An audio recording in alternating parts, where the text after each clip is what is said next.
Un caro saluto al pubblico di Telefriuli, ben trovate e ben trovati come ogni domenica mattina allo sguardo dell'anima. Da dove passa la rinascita del nostro paese dopo il tempo terribile ed inedito del Covid-19? Questa è una domanda che ci siamo posti molte volte in questo nostro spazio di approfondimento e di riflessione. L'abbiamo posta su diversi ambiti, dalla scuola all'immigrazione, e ogni risposta per appunto i diversi temi c'è sempre uno stesso filo rosso, che è la parola insieme, una parola che va declinata anche parlando di territori, perché si rinasce davvero solo se si rinasce tutti insieme. Dunque nei piani per la ripartenza ci deve essere molta attenzione anche alle zone, alle aree interne, e dunque cercare di invertire la rotta dello spopolamento che ormai da troppo tempo colpisce le nostre montagne. La pandemia in questo senso ci offre una preziosissima opportunità, che è un'opportunità che si radica in una maggior consapevolezza della necessità di una tutela dell'ambiente, ma anche nel desiderio profondo di vivere una vita che sia diversa, più in sinergia, in sintonia con la natura, lontano dai centri urbani, ma anche da un'esperienza che abbiamo fatto durante questo lockdown e durante appunto il confinamento, che è quello di poter lavorare in molti casi anche a distanza e con buoni risultati. È tempo dunque, prendo a prestito le parole di Giuseppe De Matteis, professore di geografia urbana del Politecnico di Torino, di abbandonare stereotipi e pregiudizi che impediscono di capire la possibilità, la bellezza e i vantaggi offerti dalla rigenerazione dei vuoti montani. C'è chi questa visione lungimirante la sta seguendo da molto tempo, la sta portando avanti da molto tempo, penso alla rete del manifesto Riabitare l'Italia, e c'è anche chi da molto tempo la sta mettendo in pratica, ed è proprio questa una delle buone pratiche e storie che oggi vi vogliamo raccontare. Naturalmente con me c'è Don Daniele Antonello. Don Daniele, buongiorno. Buongiorno, buongiorno e buona domenica a tutti i telespettatori e le telespettatrici di Telefriuli. La domanda di rito. Sì. Dove mi hai portato? Allora, adesso chiedo al buon Paolo, il nostro regista, di fare un giro a 360 gradi. Siamo a 600 metri di altitudine e si vede che naturalmente anche le costruzioni dicono un po', ecco, il paese di montagna. E per dire però effettivamente dove ci troviamo, abbiamo con noi il caro Moreno Miorelli, direttore artistico del laboratorio Stazione Topolò. Benvenuto. Certo, grazie a voi che siete venuti qui. Allora, raccontiamo dove ci troviamo. Allora, ci troviamo a Topolò, Tapalluove, nel dialetto sloveno, e in comune di Grimacco, provincia di Udine naturalmente, ed è un luogo abbastanza estremo in quanto qui finisce la strada, il confine è davanti a noi, a poche centinaia di metri, a metà della montagna, ed è un luogo da sempre segnato da questo confine. Ma per saperne un pochino di più, anche credo sarete abbastanza curiosi anche di scoprire il motivo per il quale ci troviamo qui quest'oggi, in questa ottava di Pasqua, sentiamo il nostro Giovanni Lesa che ha preparato la clip. 13 abitanti nel 2018, 28 oggi. Con un bimbo, il piccolo Sol, nato in paese dopo 60 anni. È una storia di rinascita, quella del suggestivo paesino di Topolò, in comune di Grimacco, nelle valli del Natisone.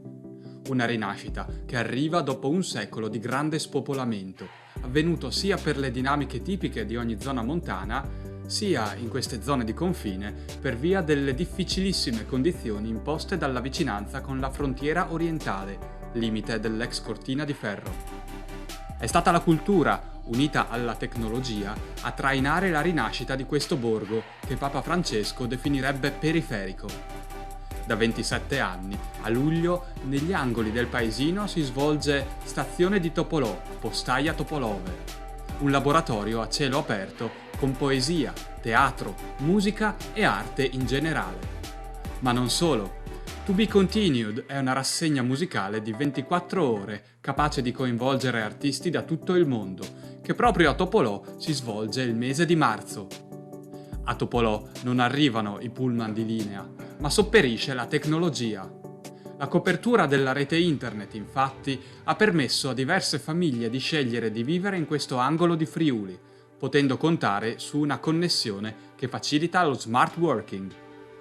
E a proposito di lavoro, a breve nascerà Itzba, un progetto di coworking, ossia uno spazio condiviso di lavoro, gestito dall'associazione Robida, che oltre a questo nuovo spazio pubblica anche un innovativo progetto editoriale.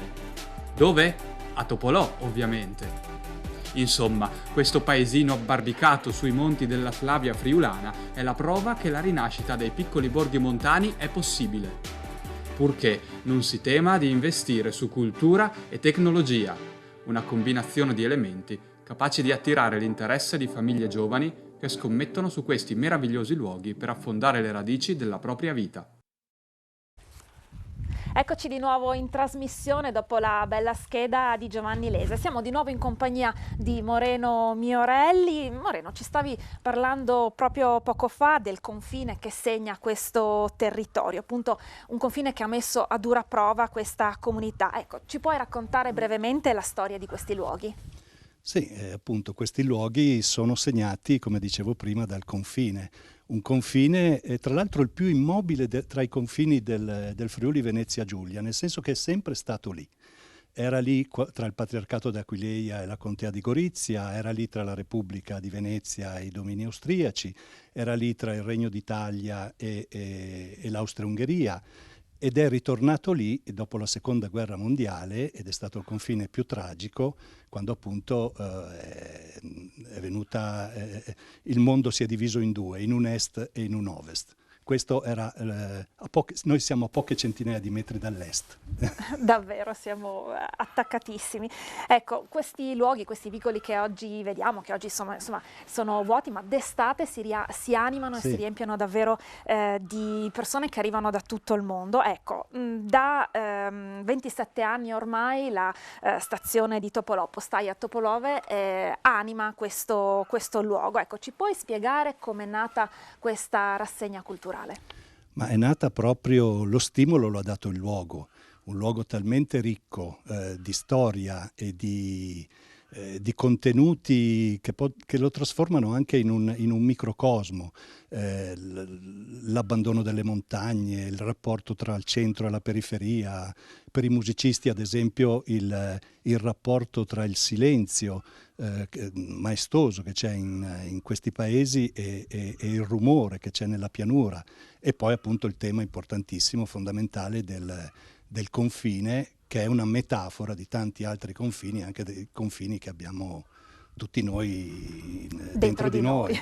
Ecco, il confine diventa anche occasione di incontro. Ecco, questo luogo rivive anche attraverso questa realtà e allora perché gli investimenti sulla cultura possono appunto rilanciare questi luoghi e farli rivivere, come in questo caso abbiamo visto nella scheda di Giovanni Lesa, addirittura si ripopolano. Sì, perché la cultura comunque porta a un'onda lunga. Quando si fa una sagra si ha un incasso immediato. Quando si inizia un'esperienza culturale bisogna aspettare un attimo, bisogna aspettare che l'onda vada, no? La famosa onda lunga. E a Topolò è successo questo, grazie al sostegno che abbiamo da anni, dal 2003, dalla Regione Friuli Venezia Giulia e oggi anche dalla Fondazione Friuli. Noi riusciamo appunto a realizzare questa piccola utopia che ha il suo, diciamo, ha la sua fioritura con questa seconda generazione che sta riabitando questo luogo in minima parte. Qui abitavano dalle 300 alle 400 persone, oggi siamo 28, però eravamo 13. Solo 2 anni fa. Quindi, nel insomma, 2017 sì, erano 13 i residenti tutto l'anno, per cui è un bel risultato, e altri giovani stanno cercando appunto di venire qua, e comunque la radice, tutti con motivazioni diverse, ma la radice del loro ritornare qua o del loro venire per la prima volta qui a vivere è il fatto che c'è la stazione. Per davvero... cui questo, un investimento migliore di questo non riesco a pensarlo. Assolutamente, assolutamente no. Moreno, grazie davvero di cuore per essere stato con noi. Allora, abbiamo citato la nuova generazione di giovani che ha scelto di abitare qui, e allora conosciamola. Insieme a noi Vida Rucli dell'associazione Robida, perché qui a Topolò non solo c'è una rassegna che porta appunto artisti da tutto il mondo, ma c'è anche un'associazione che nasce, che ha davvero tantissimi progetti. Ecco, benvenuta. E che cos'è Robida e che cos'è il progetto ISBA? Grazie, sì.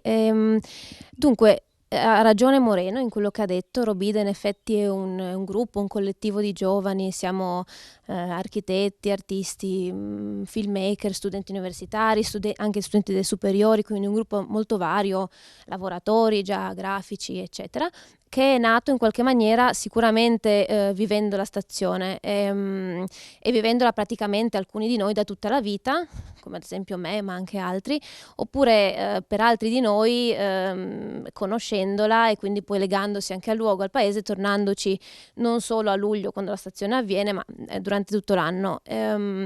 Quindi la Robida principalmente è un'associazione, come attività principale ha una rivista culturale che esce una volta all'anno e che ha contributi davvero, anche in questo caso come la stazione, da tutto il mondo. Adesso stiamo pubblicando il 7° numero, ma è anche un po' un esperimento, come forse diceva anche Moreno, di provare a vivere la montagna. Diciamo che, ad esempio, per spiegare un po', nella redazione della rivista siamo in 8, mentre a vivere qui ovviamente non tutti abitano qui, siamo in 3 fissi, ma ospitiamo continuamente persone. Adesso ad esempio abbiamo 5 ospiti, fra 2 artiste che hanno una residenza qui attualmente, degli architetti che sono venuti per lavorare alla ristrutturazione, al progetto di ristrutturazione di un edificio che vorremmo in qualche maniera trasformare nel futuro, e quindi c'è sempre molta attività. ISBA è uno dei progetti di Robida, che avverrà quest'anno dalla primavera, ed è l'apertura di un piccolo punto, potrebbe essere anche un punto di ristoro, sicuramente legato all'associazione, e anche un punto per le nostre attività, dove anche accogliere chi passa e chi arriva, e dove organizzare cose, quindi una piccola sede, diciamo. Ecco, dunque davvero un fiorire di iniziativa. Ecco, che cosa consente anche di mantenere questo fiorire e di farlo guardare al futuro?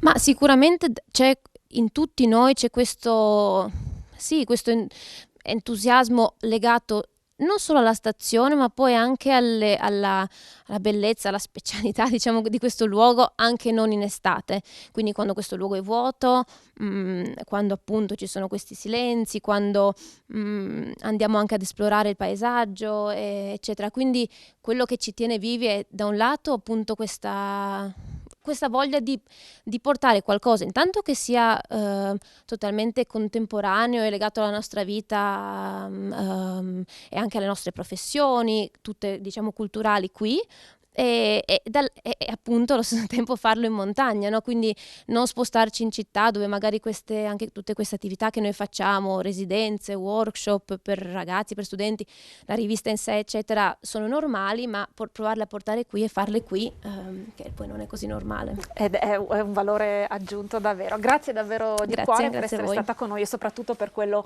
che fate. Dunque, per continuare a parlare di Topolò vi aspettiamo tra pochissimo, ora la pausa pubblicitaria.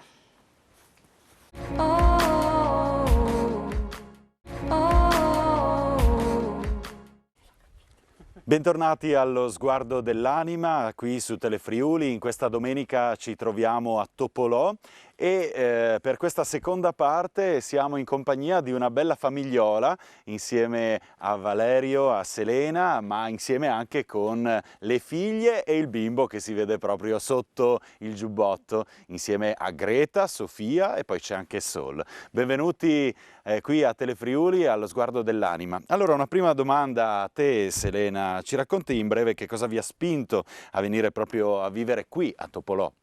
Anche perché non siete originari di qua. Esatto, no, non siamo originari di qua, anche se comunque Valerio è delle valli, di un paese Košice in particolare, è rimasto, è andato via dalle valli in realtà da giovane, e poi il desiderio in realtà di tornare era forte, e anche per me questa cosa, quindi abbiamo un po' girato nel resto del Friuli e poi così abbiamo sentito di seguire questo desiderio di così tornare o venire in un posto in mezzo alla natura, ma che così rispecchiasse un po' i nostri bisogni, che per adesso sono proprio questi di stare così in un posto con un ritmo proprio di vita molto più lento e sicuramente che rispecchi quello del ciclo della natura. E in particolare qua a Topolò un po' abbiamo girato in realtà per cercare, in particolare qua perché abbiamo da tanti anni un aggancio e ci sentivamo di fatto già a casa prima ancora di sceglierla per via un po' della stazione e così delle varie esperienze che ne avevamo già avuto con questo paese e così poi per la vicinanza anche con gli altri paesani, con le ragazze che già vivono qua, ecco. E poi, insomma, qua ci hanno accolto a braccia aperte c'è un clima, veramente un'atmosfera che si respira proprio di accoglienza e di possibilità di mettersi in gioco e di poter sperimentare quello che è altre anche modalità di vita che non sono quelle consuete, dettate da un ritmo molto frenante, sì, molto frenetico di abitudini Ma lavorative. di che cosa vi occupate a proposito di lavoro? Io sono infermiera, lavoravo in ospedale e dopo la nascita di loro, insomma, avevo deciso di lasciare, è una decisione presa insieme, lasciare l'ospedale. Avevo ripreso in un ambito molto più, dove il ritmo era un po' più lento e combaciava col ritmo della famiglia, per poi prendere la decisione definitiva di mollare per un po' di anni e dedicarsi così anche ad altro. Infatti ho portato avanti altri studi e avevo più tempo per dedicarmi un po' alla famiglia, e quindi questo è stato sicuramente, ha permesso anche di poter scegliere di venire ad abitare in un posto così un po' più, se vogliamo dire, isolato o dove comunque hai bisogno di 15 minuti in più di strada, ecco, che però non è quello a impedire, almeno per noi, non ha impedito insomma la scelta. Piuttosto facciamo 15 minuti in più di strada, anche se bisogna andare, non so, a Udine o per il suo lavoro, ma quando rientri a casa sei in questo posto qua. E quello che un po' ci ha spinto anche è l'idea che è per adesso, cioè adesso combacia con i nostri bisogni questa scelta, e un domani non si sa, avremo altre necessità e scenderemo più vicino, insomma, ma per adesso è così perfetto che certo che insomma come scelta è stato necessario rimettere in gioco un po' tutto, gli assetti familiari, le scelte lavorative, appunto, perché Quindi tu per esempio hai scelto appunto di lasciare il lavoro per dedicarlo alla famiglia, mentre invece Valerio, di cosa ti occupi? Niente, sì, abbiamo dovuto ridimensionare tutto il nostro ritmo quotidiano in base allo stile di vita che abbiamo deciso di portare avanti, e così anche il lavoro. Io sono artigiano e quindi non ho un orario prestabilito.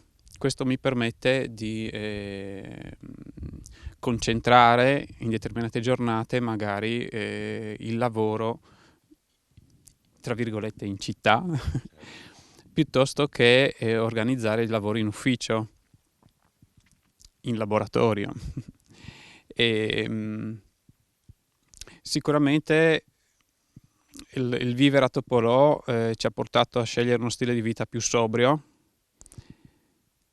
con meno necessità, quindi anche di accontentarci di uno stipendio più basso. Eppure qual è il vantaggio di poter vivere nonostante uno stipendio così basso, magari più basso rispetto a quello che ci si potrebbe aspettare, insomma, da una famiglia giovane? Quali sono i vantaggi dell'abitare qui? Lo si scorge, a dir la verità, un primo punto sicuramente lo si scorge.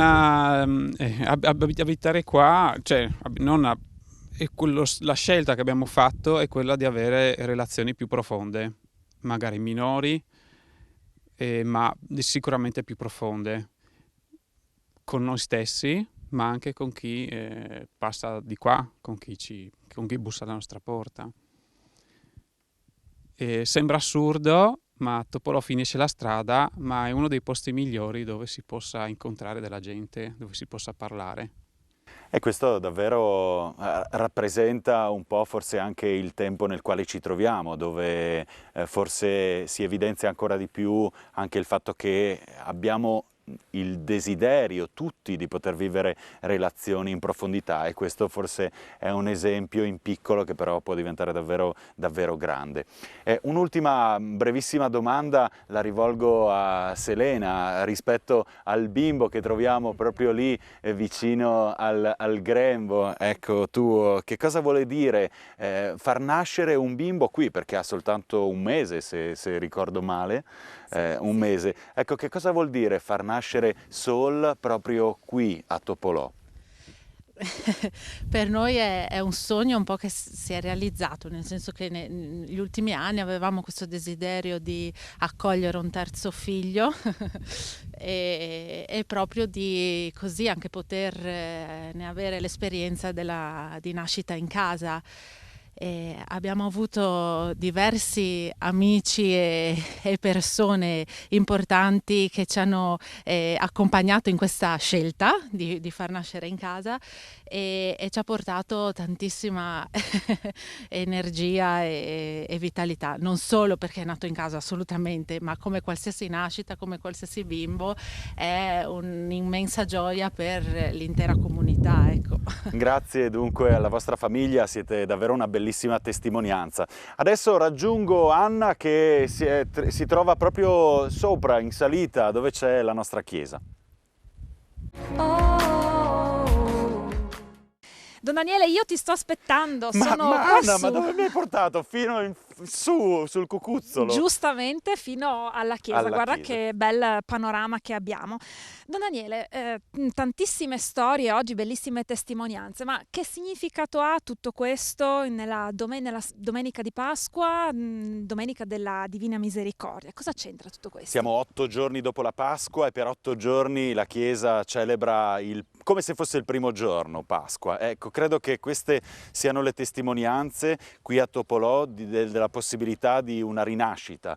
E naturalmente la Pasqua ci parla proprio di una rinascita in Cristo, per cui l'augurio che vi facciamo è quello di poter vivere proprio così la vita, andando a scoprire le opportunità che ci sono nonostante magari i momenti di crisi, le morti, oppure i momenti anche di fatica. Certamente un paese di questo tipo ha vissuto dei momenti di fatica, però poi grazie alle testimonianze abbiamo anche qualcosa che ha a che fare proprio con questa rinascita del paese. E la capacità di ricominciare. Don Daniele, siamo giunti alla fine della nostra trasmissione, Se dunque vuoi... buona domenica.